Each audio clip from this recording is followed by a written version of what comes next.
May problema ba ang buhay mo? Huwag kang mag-alala. May advice ako. Pakinggan mo. No. Alam nyo, ganyan talaga ang buhay. Parang life. Basta yung importante ay mahalaga. At kung saan ka masaya, dun ka happy. Basta wag kang maniwala sa swerte. Kasi malas yun. Minsan ay sometimes. Kaya matuto tayong tumanggap ng acceptance. Halimbawa, for example, ang baby ay sanggol.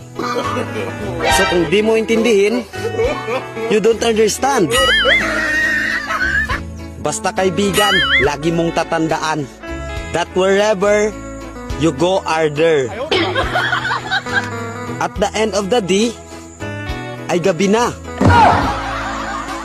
At alam mo, walang umaga sa Japan. Kasi lahat sila ay hapon.